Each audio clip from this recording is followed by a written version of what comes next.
Halo, apa kabar saja? Anda menyimak berita Medan bersama saya, Rama Ditya Domas. Sejumlah berita menarik akan kami sajikan untuk Anda. Berikut 3 berita utama hari ini. Kecelakaan maut di Jalan Tol Medan Tebing Tinggi. 4 orang tewas, 3 orang alami luka berat.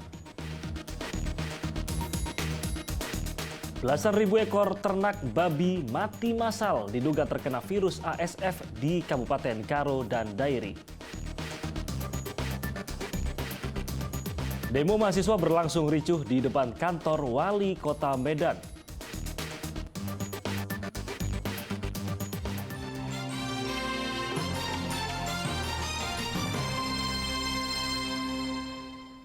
Ya, kita ke informasi pertama. Kecelakaan maut satu unit mobil minibus berpenumpang 7 orang terlibat kecelakaan di Jalan Tol Medan Tebing Tinggi, kilometer 47. Akibatnya, 4 orang termasuk sopir meninggal dunia, sementara 3 lainnya luka-luka.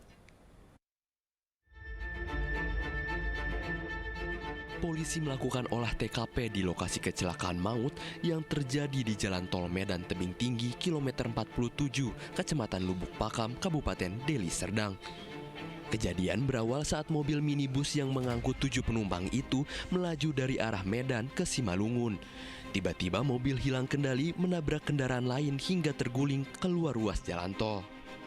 Kecelakaan membuat sopir dan 4 penumpang mobil minibus tewas di lokasi dan 3 penumpang lainnya alami luka berat.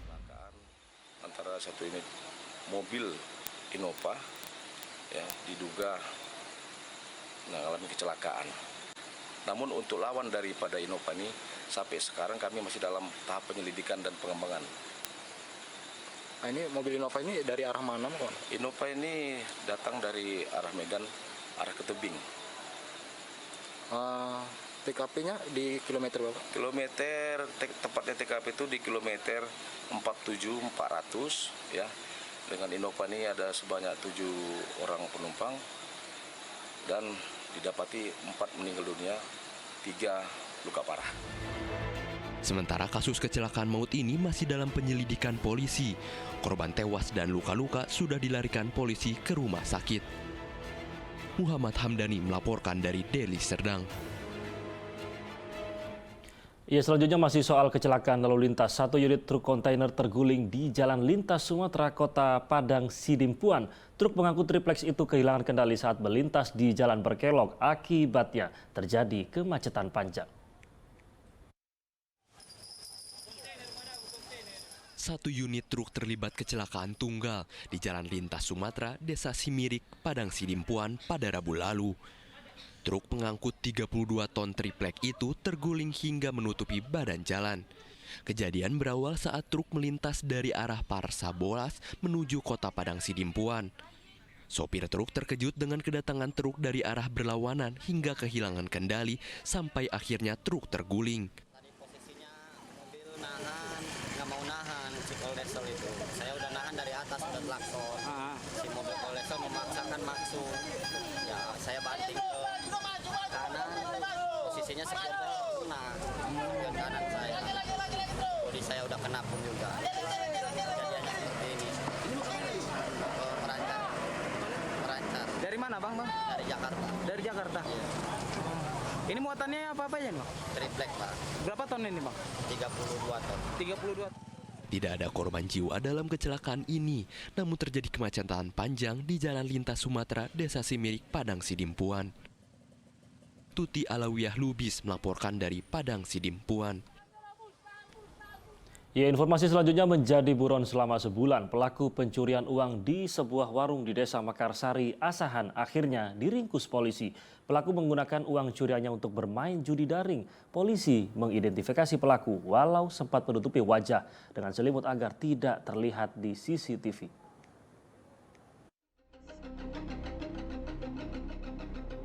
Inilah rekaman kamera pengawas merekam maling berselimut saat beraksi mencuri uang di sebuah warung di Desa Mekarsari, Pulau Raja, Asahan. Pria berusia 40 tahun itu nekat mencuri uang karena ketagihan bermain judi daring. Dalam beraksi, pelaku menutupi kamera pengawas dengan selimut agar tidak terdeteksi. Pelaku berhasil membawa kabur uang sebesar 20 juta rupiah serta perhiasan emas. Uang dan emas hasil curiannya dipakai pelaku untuk bermain judi daring. Pada tanggal 17 November 2023 telah terjadi pencurian bongkar rumah. Diketahui korban jam setengah 6 pagi, yaitu berupa uang kontan sekitar 20 juta, rokok 1 slop. Dilakukan oleh setelah kita interogasi, cek TKP, interogasi saksi-saksi.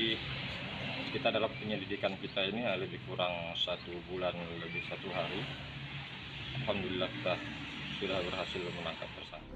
Selama 1 bulan, polisi akhirnya meringkus pelaku dan kini mendekam di tahanan Polsek Pulau Raja, Asahan.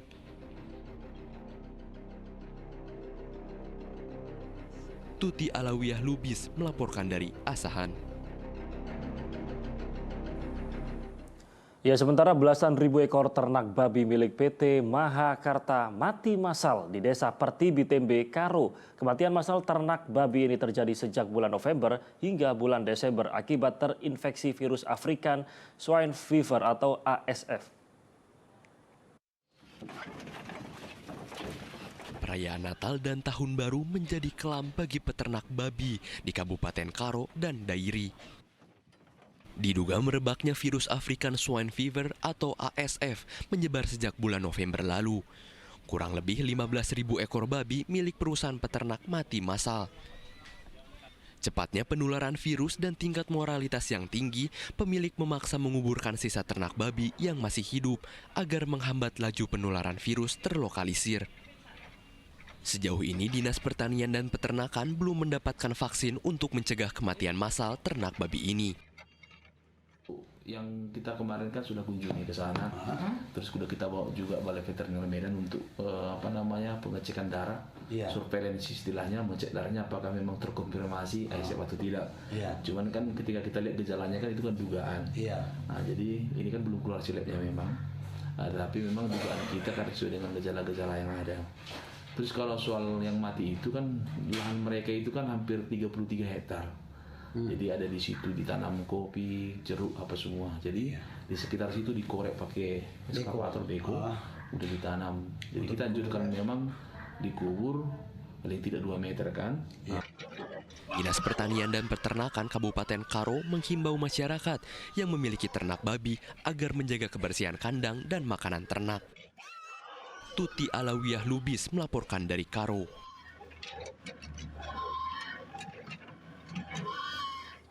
Ya, bencana banjir kembali terjadi di Mandailing, Natal pada Rabu malam lalu. 3 pondok pesantren yang berada di pinggir Sungai Aek Singolot rusak parah. Kerugian ditaksir mencapai ratusan juta rupiah. Kondisi pondok pesantren Mustafa Wiyah, Kecamatan Puncak Sorik Marapi, Mandailing, Natal masih rusak. Pondok pesantren ini sempat diterjang banjir bandang yang terjadi pada Rabu malam lalu. Sebanyak 30 pondok para santri yang berada di pinggiran Sungai Aek Singolot rusak diterjang banjir. Tidak ada korban jiwa dalam musibah ini, namun kerugian ditaksir mencapai ratusan juta rupiah.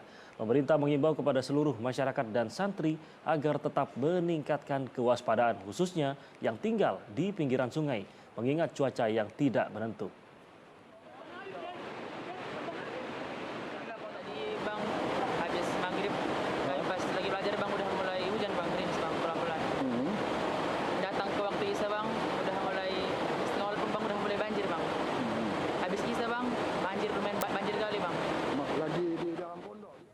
Sementara itu banjir juga terjadi di Kabupaten Simalungun pada Rabu lalu. Air deras turun dari tebing di Kecamatan Horison, Desa Binangabolon. Dugaan air meluap dan jebol dari bendungan air Sitalasari di Kelurahan Tiga Runggu. Video amatir warga di Simalungun mereka bagaian air deras turun dari tebing di Kecamatan Horison, Desa Binangabolon. Air terjun semakin membesar turun mengakibatkan banjir bandang. Sawah ladang milik warga yang berada di perenggan perbukitan diterjang banjir dan kemudian menerjang desa Dusun 2 Horison. 2 rumah dan ladang milik warga berada di bawah perbukitan rusak diterjang banjir. Dugaan air meluap dan jebol dari bendungan air Sitalasari di Kelurahan Tiga Runggu. Tidak ada korban jiwa dalam musibah ini, namun warga masih harus waspada karena jika terjadi hujan deras turun, bendungan akan kembali meluap. Ini lokasinya tepatnya di Bidang Abolonnya.